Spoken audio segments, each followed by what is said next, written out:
Zero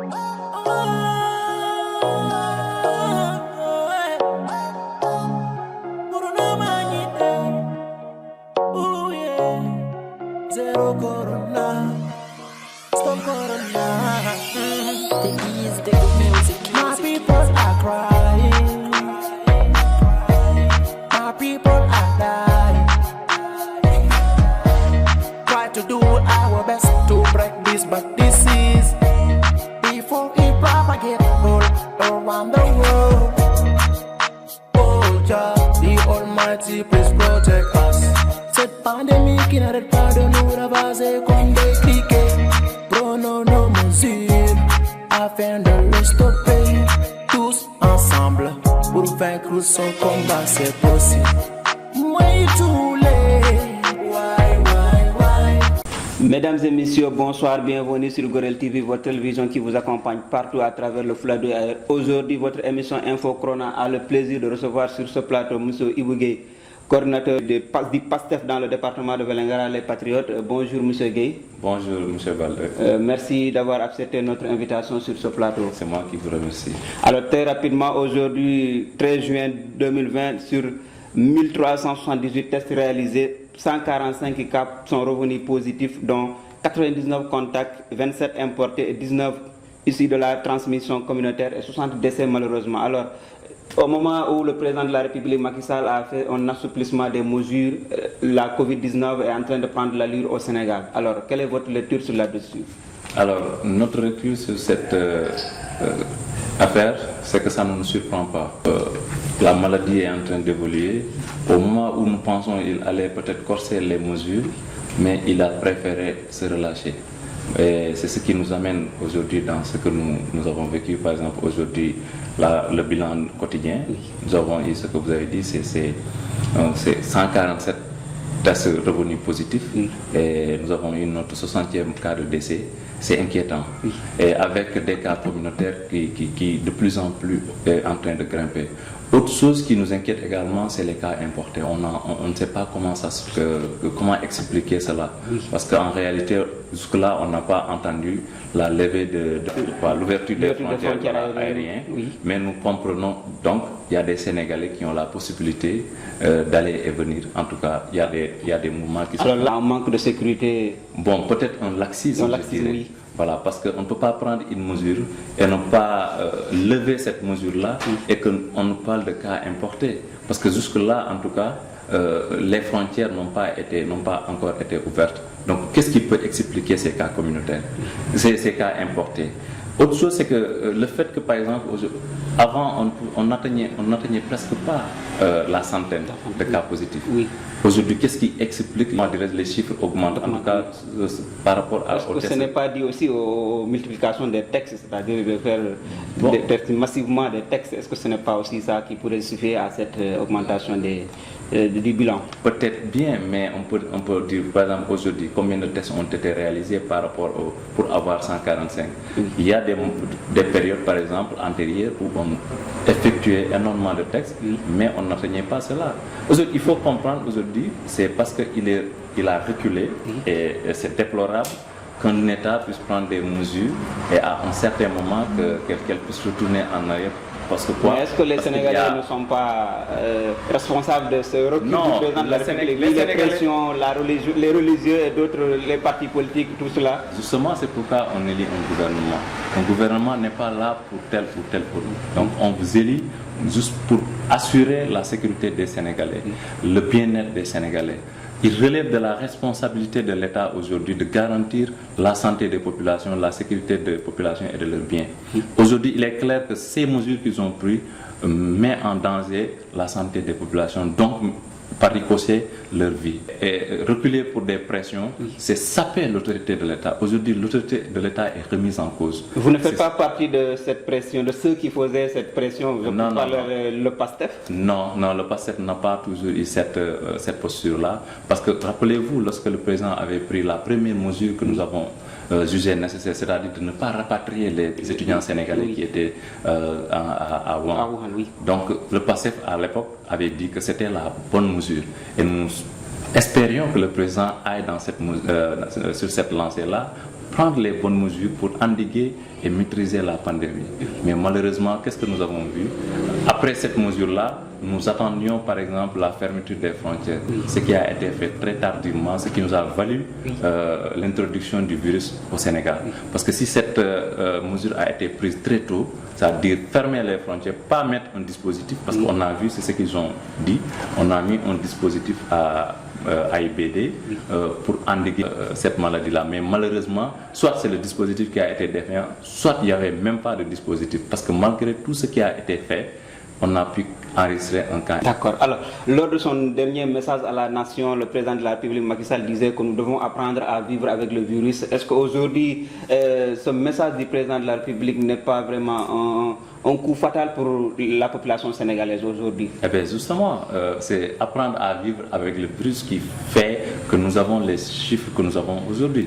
Parce que soit on apprend à vivre avec le virus, ne pas perdre tout ce temps-là qu'on a perdu depuis le début, mettre l'économie au ralenti pour ne pas dire l'arrêt immédiat de l'économie, parce que nous savons que notre économie elle est majoritairement informelle. Tout a été aux arrêts.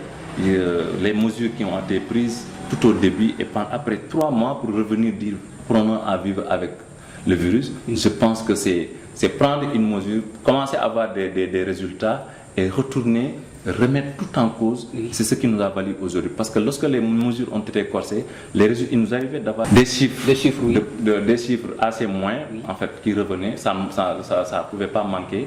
Mais aujourd'hui, lorsqu'il a déclaré cette mesure, en fait, c'était pour dire aux Sénégalais, je vais reculer. Je vais reculer parce qu'il y a des pressions. Donc c'était un message, non pas pour dire aux Sénégalais, apprenez à vivre avec le virus, parce qu'on n'apprend pas à vivre avec le virus, mais il faut endiguer le virus, le maîtriser. C'est ça que vous lui disiez qu'il n'a qu'à Les Chinois n'ont pas appris à vivre avec le virus. Ils ont combattu le virus et ils ont gagné. Mais avec l'aide des citoyens, on dirait que c'est la discipline chinoise qui a permis à la Chine de combattre le virus dans leur territoire. Absolument. Mais tel était le cas au Sénégal. Justement, c'est ce qu'il fallait mettre en œuvre. Alors, moi je dis, ce que le président a raté justement, c'est la stratégie à la base. Ce qu'il fallait faire au début, c'est de convoquer, parce qu'il faut dire, cette pandémie-là, elle a commencé au mois de novembre, décembre, janvier. Qu'est-ce qu'ils ont fait pendant tout ce temps-là? Ils n'ont rien fait. Parce qu'il faut comprendre notre réalité socio-culturelle. Au Sénégal, il y a ce qu'on appelle les leaders d'opinion, les porteurs de voix. Il y a les chefs religieux, les chefs coutumiers. Et tous ces gens-là, c'est des porteurs de voix. Les faire venir et faire venir des experts qui s'assoient, expliquer les choses telles qu'elles sont. Dire que, écoutez, il y a une pandémie, un virus qui se propage à travers le monde. Et vous pensez qu'il n'avait pas fait cela? Non, il ne l'a pas fait. Parce que s'il l'avait fait, il n'y aurait pas eu de problème. On pourrait avoir... Ces porteurs de voix allaient relayer l'information et permettre... Parce qu'il faut comprendre aujourd'hui une chose. Ces porteurs de voix, ils sont écoutés et entendus. Un exemple simple. Lorsque les jeunes de Touba se sont révoltés, il a fallu que le calife sorte et demande à ce que les jeunes retournent. S'ils avaient préconisé cette posture-là, il n'y aurait pas eu de problème, même pour la fermeture des mosquées. C'est parce qu'il n'y a pas eu de concertation que la fermeture des mosquées a été perçue autrement. Et pourtant, il avait reçu le 24 mars justement votre leader politique, Ousmane Sonko. Alors, à la sortie, permettez-moi de lire le 24 mars 2020, il disait que nous sommes venus répondre à cette invitation parce que nous considérons que les moments que nous vivons sont particulièrement graves et qu'ils doivent appeler chacun au sens de responsabilité et de dépassement. Alors, comment vous analyserez? Après tout cela, on a vu qu'à chaque fois que le président de la République fait une sortie, Ousmane Sonko aussi fait une sortie. D'abord, je vais venir par rapport à son entretien avec le président. Il faut dire, vous l'avez même dit, sens de responsabilité. Parce qu'à l'étape où nous sommes, c'est-à-dire une pandémie qui frappe le monde et qui est venue, qui doit frapper le Sénégal. Actuellement, on doit dépasser toute considération politique. C'est pourquoi il est venu répondre. Mais il n'est pas venu comme ça. Il est venu avec une batterie de questions et de propositions. Mais malheureusement, il n'a pas été écouté. C'est ça. Vous pensez qu'il n'a pas été écouté? Il n'a pas. Quand je dis écouter, ça veut dire écouter et essayer de voir, parce que écouter et peut-être prendre en considération ces propositions, même si elles viennent d'un opposant politique. Parce que s'il a accepté de venir répondre, c'est parce que le moment est grave. La situation était grave. Le président Sonko avait alerté. Ça s'est produit malheureusement. Parce que qu'est-ce qu'il a fait? La seule proposition qu'il a faite et qui a été tenue en compte, c'est-à-dire c'est de hausser l'enveloppe pour le social, qui a été initialement prévu pour 50 milliards. Il a demandé à ce que cette enveloppe-là soit revue en hausse. C'est ce que le président a fait pour la porter à 69 milliards. Donc, autre chose peut-être, c'est-à-dire que c'est par rapport à la stratégie, par rapport au fonds que le président a annoncé. Il a annoncé qu'il va mettre en place un fonds Covid-19, de riposte, un fonds de riposte de 1000 milliards. Mais ce fonds-là, comment le gérer? Parce qu'on est en période de crise. Le président Macky Sall lui-même a annoncé la mise sur pied d'un comité stratégique et un comité d'exécution. Mais après, qu'est-ce qu'il a fait de tout ça? Il n'en a rien fait de tout ça. Ni le comité stratégique, ni le comité d'exécution. Mais tout le monde y est impliqué. Est-ce que même les partis politiques sont impliqués? Qu'est-ce que vous appelez impliqués, justement? Oui, c'est-à-dire par rapport à la gestion. Mais ils ne sont pas impliqués. Parce que être impliqué veut dire quoi? Les partis politiques ne cherchent pas à être impliqués, mais que cette gouvernance de ce fonds-là soit transparente et équitable. Qu'est-ce qui s'est passé? Je vais revenir par rapport au fait. C'est-à-dire, avant même de mettre sur place un comité, l'exécution a commencé. Qu'est-ce qui s'est passé? C'est-à-dire le ministère de son beau-frère qui concentre d'ailleurs Mansour Faye, qui est le dauphin qui est en train d'être préparé. Voilà. Là, ça c'est une opinion politique là. Non, pas. Ben, c'est justement cela la réalité. D'accord. C'est un dauphin politique qui est en train d'être préparé. Alors, il a commencé à exécuter des dépenses, notamment le scandale que nous avons connu dans l'achat des denrées, le transport également. Alors, on va revenir sur ces denrées, la distribution de l'aide alimentaire. Alors, plus loin, le président Sonko disait qu'il ne fallait pas que l'enveloppe prévue pour la lutte contre le Covid-19 soit mal utilisée. Alors aujourd'hui, est-ce que ce qu'on voit, la réalité, est-ce que, comme vous l'avez dit, est-ce que ce n'était pas une alerte qui est aujourd'hui devenue une réalité au Sénégal? Parce que vu les critiques, c'est devenu une réalité, c'est ce que je vous disais tout à l'heure. On dirait que nous sommes dans une crise alimentaire. À une crise sanitaire, on apporte une réponse alimentaire. Oui, mais ce sont les conséquences de la crise sanitaire qui a gagné. Oui, donc, alors, écoutez-moi bien, il fallait mettre plus de moyens dans l'aspect sanitaire que dans l'aspect alimentaire. Moi, je pense que c'est ce qu'il fallait faire. Et même dans cet aspect alimentaire-là, si les Sénégalais, par exemple, restaient chez eux comme ils l'ont demandé, c'est ça, en fait, qui n'a pas favorisé l'endiguement de ce virus-là. Parce qu'ils ont annoncé un fonds, ils ont annoncé le début de la distribution. En fait, l'annoncer une aide alimentaire, je n'appellerai pas ça aide alimentaire, peut-être un soutien, parce que le mot alimentaire est un peu... Je n'aime pas utiliser ce mot-là parce que c'est un peu péjoratif, je trouve vraiment. D'accord. Annoncé, il a fallu 2 mois presque pour que cette aide-là arrive au destinataire. Pendant tout ce temps-là, que devaient faire les ménages s'ils étaient restés chez eux? Mais ils n'allaient pas se nourrir. C'est ça aussi l'incompétence en quelque sorte. Incapable de pouvoir débloquer un fonds, d'acheter des denrées et de les acheminer à destination. D'ailleurs, le choix d'acheter des denrées à Dakar et de les acheminer en région, ça n'était pas un choix judicieux. Aurait pu être plus facile que d'envoyer le montant, c'est-à-dire le kit. Évaluer le kit. Ça a été votre proposition. Voilà, justement. Est-ce que tout le monde est axé parce que vous l'avez dit tantôt qu'il y a le secteur informel, justement. Est-ce qu'ils n'ont pas pris en compte de cela aussi? Non, ça n'a rien à voir avec le monde informel. Parce qu'aujourd'hui, tous ceux qui ont eu à bénéficier ont été au préalable fichiers. C'est-à-dire on a pu identifier les personnes, les ménages. Donc, qui dit identification donne les éléments prénom, nom au moins et prendre le contact. Qui a pu prendre les prénoms et le nom de quelqu'un, son numéro de pièce d'identité, autant pour moi, aurait pu prendre un numéro de téléphone. C'est ça la vérité. Donc, Au-delà même, comment dirais-je, parce qu'il ne suffit pas simplement le numéro de téléphone. Pour le Wari, il suffit juste d'avoir le prénom et le numéro de la pièce, aurait suffi pour envoyer un Wari. C'est le choix que la Côte d'Ivoire a fait. Seul le Sénégal et la Gambie, en tout cas en Afrique de l'Ouest, qui a opté pour l'achat de denrées et pour assumer. Parce qu'il y a un enjeu politique, il y a un objectif politique visé, c'est de créer ce rapport entre le Sénégalais et celui qui lui a donné à manger. En fait, c'est un peu ça. Qui nous a donné à manger? C'est vous voulez dire que c'est de la politique? C'est de la politique. En filigrane. En filigrane seulement. D'accord. Alors, très rapidement, votre leader, qu'est-ce qu'il a fait en matière de participation dans la lutte contre le Covid-19? Notre parti, on ne fonctionne pas. Au-delà des discours. On ne personnalise pas. Au-delà des discours, les patriotes à travers le Sénégal, partout au Sénégal, se sont mobilisés pour assister les Sénégalais, pour participer. D'aucuns ont participé directement en donnant leur participation aux comités départementaux. D'autres ont agi directement. Et dans le compte de la force Covid-19, qu'est-ce que vous avez donné? Non, on n'a pas donné. Et rien? Rien du tout. Et alors vous comptez diriger ce pays? Et alors là, non, écoutez, vous savez, il faut donner, il faut mettre les moyens là où ça peut être efficient et efficace. Même dans cette crise sanitaire où tout le monde en a besoin vraiment d'être sauvé par... Mais nous avons agi, je vous l'ai dit, les coordinations départementales partout au Sénégal, vous avez vu ça à travers les réseaux sociaux et la presse, ont agi à Bignona, les patriotes de Bignona ont mobilisé à peu près de 3 millions de matériel pour assister les populations.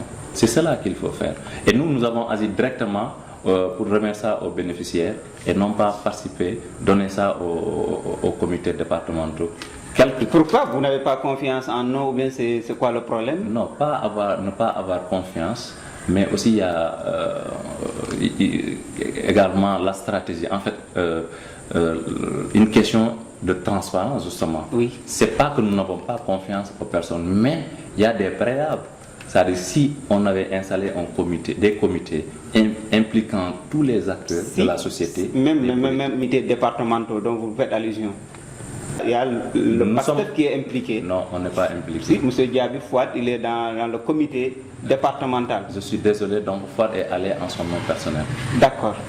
Alors, toujours dans le cadre de la lutte contre le Covid-19, alors qu'est-ce que vous avez fait dans le département de Vélingara en tant que coordinateur, M. Ibougueye? Alors concrètement, qu'est-ce que vous avez fait?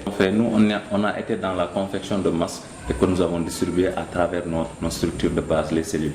C'est tout ce qu'on a pu faire. Et on n'a pas ces moyens de pouvoir donner vous n'avez pas fait le don de soi comme vous l'avez l'habitude de le faire? On l'a fait et on est toujours dans le don de soi.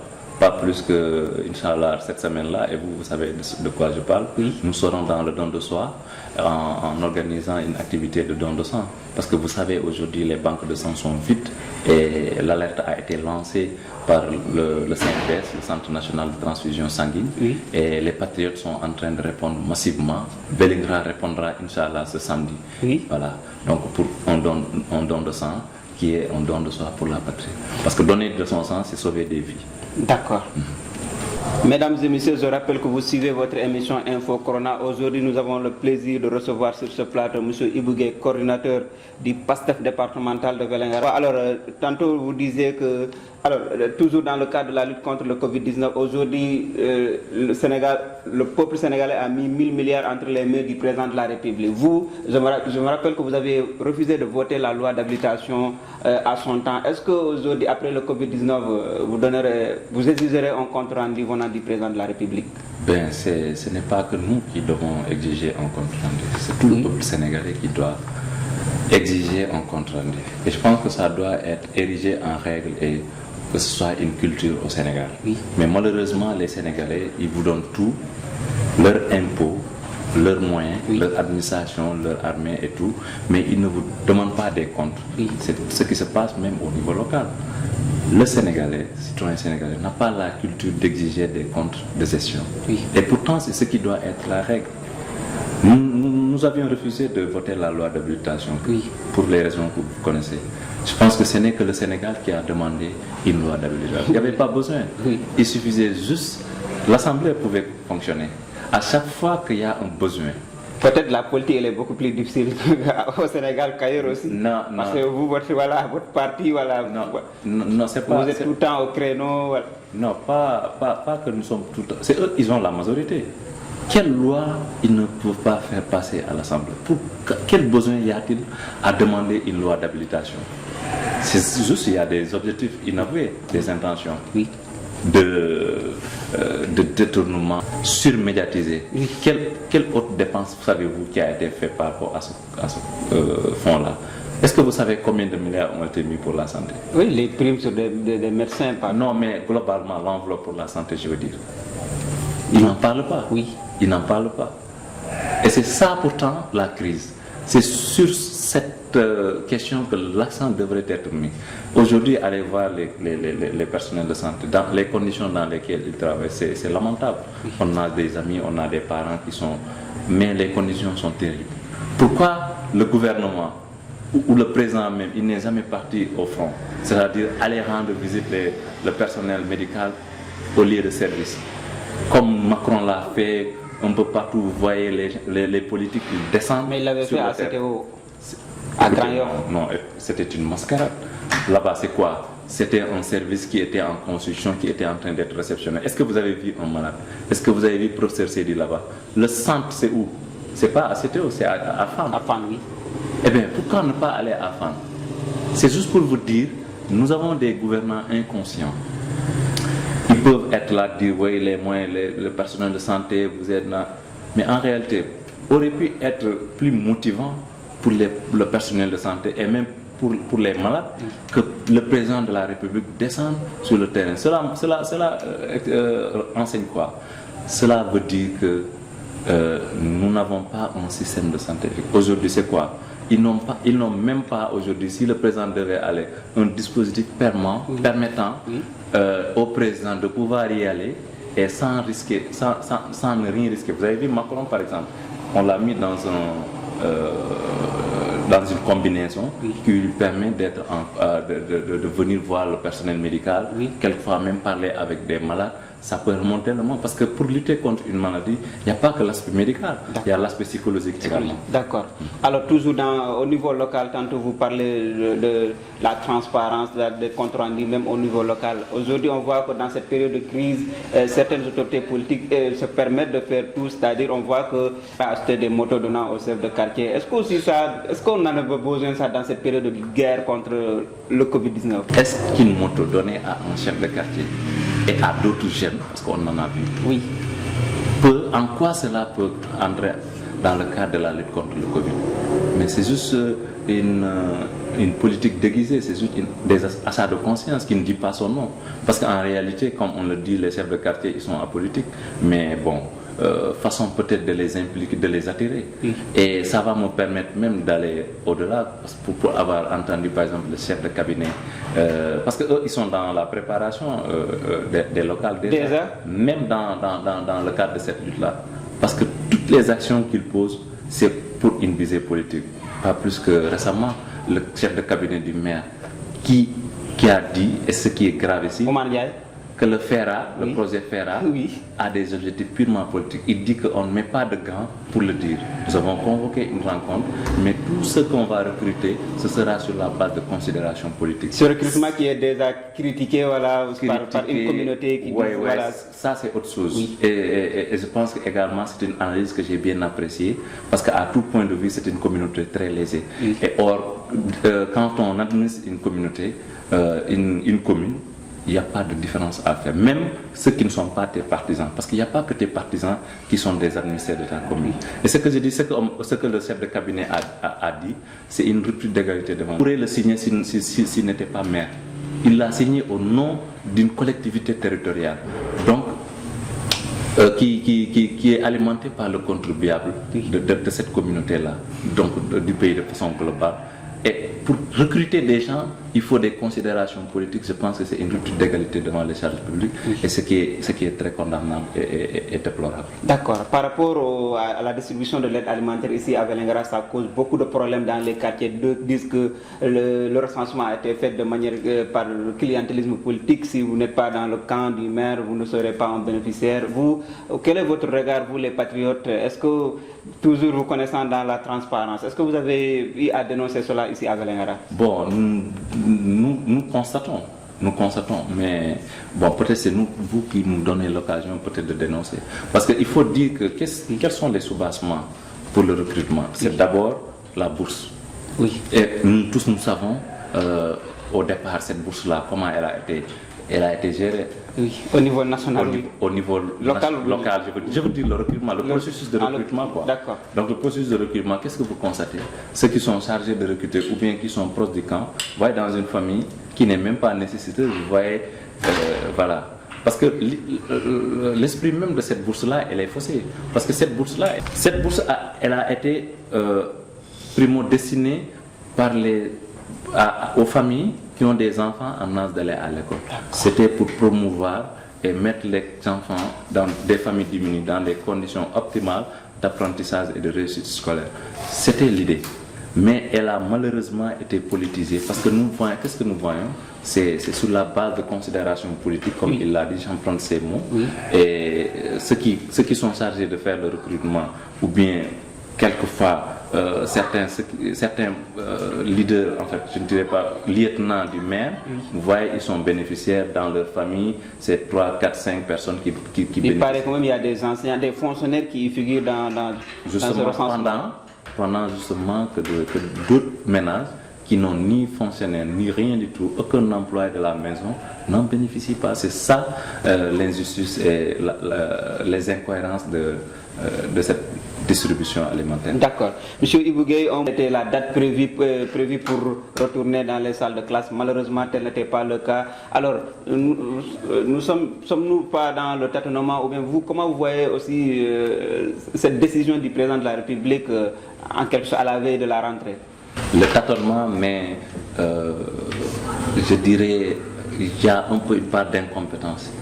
Parce qu'il faut le dire, c'est ça qui montre également l'incohérence des mesures qu'ils sont en train de prendre. Parce que lorsqu'ils prenaient cette mesure-là, ils n'avaient pas encore ouvert le transport interurbain. Oui. Beaucoup de mesures étaient encore restées strictement restrictives.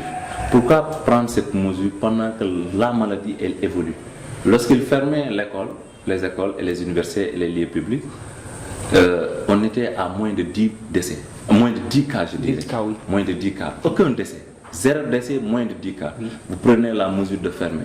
Alors vous allez jusqu'à atteindre plus de 1000 cas et vous voulez plus de 10 000 cas, je pense. Oui. Et vous voulez revenir en arrière maintenant pour demander à réouvrir les écoles. Or, nous savons tous, il est plus facile de demander aux adultes, par exemple, de réouvrir les mosquées et de prendre les mesures nécessaires pour que les gens puissent pratiquer la foi, en fait, leur religion, que de demander à des enfants très difficile à maîtriser que de retourner à l'école. D'accord. Ce qui explique un peu cette mesure, en fait, je pense qu'il y avait également de la manipulation. Parce que ce qu'ils voulaient peut-être, ce qu'ils attendaient des enseignants, c'est un refus de retourner un piège. Mais malheureusement pour les enseignants et malheureusement pour eux, ils n'ont pas refusé à l'appel parce que les enseignants... Et aujourd'hui, même sur sa page Facebook, je veux dire, le président de la République, il a félicité les enseignants qui sont déjà dans leur lieu de travail et en laissant rate les autres enseignants qui ne sont pas au lieu de service. Est-ce que aussi ça, c'était un message qu'il devrait prendre en tant que président de la République?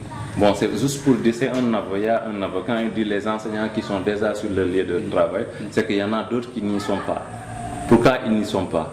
Parce qu'eux, ils avaient pris les engagements qu'ils allaient transporter, convoyer tous les enseignants sur leur lieu de travail, chose qui n'a pas été faite. Et là aussi, on voit de manque de planification et d'organisation de la part et du ministère de l'Éducation et du ministère des Transports à travers un cafouillage dans cette gestion du convoiement. Parce que s'ils avaient planifié, ils auraient pu éviter, en ces moments où on évite les regroupements, de choisir un seul lieu de convoiement pour Dakar par exemple. On aurait pu, pour chaque département ou pour chaque région, choisir un lieu. Parce qu'il n'y a pas que terminus Liberté 6. Il y a d'autres endroits où on peut demander aux enseignants, Stade Léopold Sédar Senghor, un peu partout à Dakar, D'accord. Voilà. Donc, d'ailleurs, certains enseignants avaient contracté le virus en revenant dans le lieu de service. Alors, justement, toujours dans ce même sillage-là, aujourd'hui aussi, est-ce que d'ici octobre, c'est possible de retourner à l'école, vu dans notre zone la pluie qui a déjà commencé? Bon, ce sera très difficile, même si actuellement la majeure partie, on ne veut pas, nous les enseignants, on ne veut pas perdre cette année-là également. Parce que les enfants, ce sont nos enfants, on a beaucoup d'affection pour eux et nous ne voulons pas les voir dans cette situation-là de perdre toute une année scolaire. Alors le souhait c'était de pouvoir reprendre le plus tôt possible. Alors si aujourd'hui on arrive à maîtriser, en tout cas au mois de septembre, au deuxième quinzaine du mois de septembre, je pense que c'est très raisonnable que les gens puissent reprendre. Même dans notre milieu, en pleine période hivernale? Oui, il n'y a pas de souci, parce qu'au moins, ce qui est clair, c'est que la majeure partie des travaux champêtres seront déjà effectués. Il y a toujours des abris provisoires dans notre milieu. Bien sûr qu'il y a des abris provisoires, mais il serait possible peut-être de délocaliser, parce que si c'est seulement les élèves en classe d'examen qui doivent reprendre, c'est dans ce cas-là que je suis en train de dire, peut-être. Mais en dehors de ça, ce ne sera pas possible, parce que septembre jusqu'au mois d'octobre déjà, ça continue de pleuvoir dans nos zones. Alors, M. Ibougué, vous êtes le coordinateur du PASTEF dans le département de Vélingara. Alors, toujours l'actualité qui domine aujourd'hui, c'est le foncier, que ce soit au niveau national, que ce soit au niveau local. On voit toujours des articles qui sortent sur les autorités politiques. Alors, quel est le regard du patriote dans tout cela actuellement? Alors, ce que nous constatons, les scandales sur le foncier qui dépassent l'entendement. Alors, le littoral, pour ce qui est au niveau national, le bradage du littoral, c'est très dommage. Je me rappelle encore ce message, ce discours du président qu'il avait fait au niveau de la cité Tobago, au niveau sur la VDN. Quel président? Macky Sall? Président Macky Sall, candidat, je dirais le candidat Macky Sall, qui avait pris des engagements. Mais malheureusement, lorsqu'il est venu, qu'est-ce qu'il en est? Rien du tout. Aujourd'hui, nous constatons que notre littoral, qui relève du domaine national, est en train d'être privatisé. Parce qu'on n'a plus de place, on n'a plus rien, pas d'aménagement, il n'y a rien du tout. Et c'est bien dommageable. Si on l'avait fait, parce que si on l'avait fait dans les règles, on aurait pu comprendre. Mais c'est dans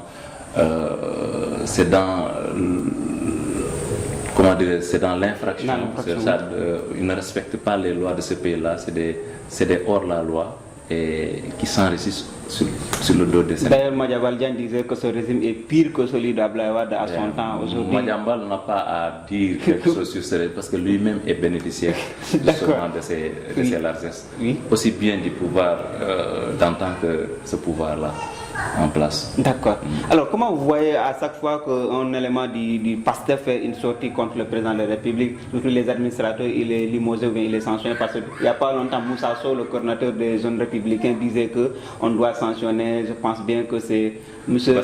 Bassirou Diomaye Faye, exactement. Alors, comment vous analyserez cette situation? Alors, d'abord, ce que je veux dire, c'est que nous ne faisons pas des sorties contre quelqu'un, mais nous faisons des sorties pour analyser la gestion des affaires publiques. Et qui gère ces affaires publiques-là? Heureusement, ce sont eux qui gèrent les affaires publiques. Donc, quand on parle de faits de gestion, il faut qu'on cite ceux qui sont investis de ces pouvoirs-là. C'est nous qui les avons élus. Donc, il est normal, comme on l'a dit, de demander des comptes, de faire des... Nous sommes un parti politique qui a choisi de s'opposer. Donc, c'est ça le jeu démocratique. Eux, ils sont au pouvoir, ils gouvernent, ils font des choix. Nous, quand ces choix-là ne nous conviennent pas, nous avons le droit de sortir, de donner notre opinion par rapport à ce choix-là. C'est ça le jeu démocratique. Mais malheureusement, les jeunes du camp au pouvoir étant incultes, et malheureusement, ils ne comprennent pas comment ça fonctionne. Ils demandent malencontreusement le limogeage ou la radiation d'un fonctionnaire. Ils ne savent pas que c'est des agents qui sont hyper protégés, en tout cas avec la loi 65. S'ils avaient la culture politico-juridique, ils n'allaient pas demander la radiation. Parce que c'est des gens qui n'ont pas été nommés ou recrutés par voie de contournement, je veux dire voie politique, mais c'est des gens qui ont passé un concours organisé par l'État. Donc l'État a dissocié avec un parti politique, c'est-à-dire un régime. L'État est une continuité. D'accord. Ce parti-là est aujourd'hui au pouvoir. Demain, c'est un autre parti qui vient. D'accord. Monsieur Ibougué, comment est le PASTEF dans le département de Vélingara actuellement? Le PASTEF est bien portant dans le département de Vélingara. Oui. À rappeler qu'aux élections dernières, nous avons été deuxième dans ce département. Sur 14 collectivités locales, nous sommes arrivés deuxième dans 10 collectivités locales. Donc c'est dire que nous sommes là et nous en sommes conscients. Et après les élections, nous ne sommes pas restés, nous ne sommes pas en train de dormir sur nos lauriers. Nous continuons le travail. On est dans la structuration et dans l'organisation et la massification. Et pourtant, il n'y a pas longtemps, avant-hier seulement, un de vos compatriotes vous taxait d'incompétent, vous et Fouad Diaby, sur les réseaux sociaux. Alors vous, quelle est votre réplique dans tout cela? Est-ce que M. Ibougué est incompétent finalement dans la coordination du PASTEF? Ça, ce n'est pas à moi de le dire. Je pense que ceux qui sont dans le PASTEF et ceux qui me connaissent savent, par exemple. Ça, c'est juste des jeunes qui, avec la fougue, sortent. Mais c'est une question que nous sommes en train de gérer en interne parce que nous sommes en Êtes-vous perturbé actuellement? Perturbé, non, jamais. Vous n'êtes pas perturbé? Du tout. D'accord. Alors, qui sera votre candidat en 2021 au niveau local? Bon, je pense que c'est prématuré d'en parler. Nous sommes en démocratie et en démocratie, chaque chose a son temps. Il y a un temps pour s'opposer, un temps pour construire, un temps pour programmer, un temps pour déclarer des candidatures. Vous serez candidat en tant que coordinateur départemental? Ça, ce n'est pas à moi d'en décider. Je vous ai dit que nous sommes un parti organisé. Ce n'est pas parce que je suis le coordinateur que je serai le candidat. Et d'ailleurs, pour les locaux, moi, je ne milite pas, par exemple, à Vélingara. Je milite dans ma commune d'origine, à Ouassadou. Voilà. Donc, même à Ouassadou, je ne dis pas que c'est moi qui serai le candidat de PASTEF, parce que nous sommes un parti structuré et organisé. À chaque chose son temps. Donc, quand viendra le temps de déclarer des candidatures et de présenter des candidats, nous le ferons au vu et au su de tout. Message par rapport au Covid-19 toujours. Alors aujourd'hui, quel est le message que vous lancez à la jeunesse sénégalaise? Parce qu'il n'y a pas longtemps, votre leader Ousmane Sonko disait qu'il déclinait des programmes comme vacances agricoles patriotes. Est-ce qu'aujourd'hui vous devez lancer ce même message-là à la jeunesse de Vélingara, au lieu qu'elle reste là à s'injurer sur les réseaux sociaux ou bien à être autour du thé? Est-ce que ce n'est pas le moment de retourner, d'aller au champ aussi pour le... Eh bien, nous lançons un appel de prise de conscience des jeunes pour la prise en charge de leur avenir. Le PASTEF a lancé ce programme, les VAP, oui. Les vacances agricoles patriotiques. Ce n'est pas seulement pour les militants de PASTEF, mais c'est les jeunes de façon générale. Et même au-delà, pas que les jeunes, tous les Sénégalais qui sont aptes physiquement et qui ont la possibilité d'aller vers la terre, ils n'ont qu'à retourner. Et d'ailleurs, nous avons un programme. Dans le cadre de ce projet VAP, alors l'idée c'est de faire des champs agricoles patriotiques. Au-delà de faire ces champs agricoles patriotiques, parce qu'aujourd'hui à Vélingara, nous avons la chance d'être dans une zone où on peut avoir la terre pour cultiver. Mais il y a de ces régions, de ces départements, ils n'ont pas ces champs. Les jeunes de Dakar, par exemple. Alors le projet c'est quoi? C'est également de mener ce qu'on appelle des jeunes volontaires patriotes de JVP, donc qui viendront de Dakar, après que nous ayons installé les champs au niveau local, de les faire venir dans ces champs-là pour faire un séjour de 2 semaines, voilà, donc également pour initier ces jeunes de la zone urbaine à l'agriculture. L'objectif final, c'est de permettre aux jeunes d'être des entrepreneurs patriotes. Parce que dans le projet également, je dirais, il n'y a pas que le fait, il y a un accompagnement, un processus d'accompagnement. Aussi bien sur le plan technique, sur le plan de la capacitation, mais sur le plan de la suivi et de l'évaluation. Pour clôturer cette émission, et un appel que je vais lancer à l'endroit de la jeunesse. Aujourd'hui, je dirais à tous les jeunes du Sénégal, particulièrement aux jeunes de Vélingara, de s'intéresser davantage à ce qui se fait à la gestion des affaires publiques, à la gestion des affaires publiques, de s'impliquer dans le processus de développement, de s'impliquer également dans les mouvements associatifs et communautaires. Parce qu'il n'y a que les jeunes qui doivent porter le changement qu'il faut. Aujourd'hui, il est temps que les choses changent, les pratiques. Il est temps que beaucoup de choses changent. Et seul l'engagement des jeunes, un engagement conscient, un engagement déterminé, donc pour pouvoir changer les choses. C'est ce à quoi je vais appeler les jeunes du Sénégal et de Vélingara en particulier, dans toutes les communes. D'accord. Au terme de cette émission, je rappelle que nous avions comme invité M. Ibou Gueye, coordinateur du PASTEF dans le département de Vélingara. Il est juriste de formation et instituteur. Merci. Je vous donne rendez-vous à la prochaine fois. Je vous remercie.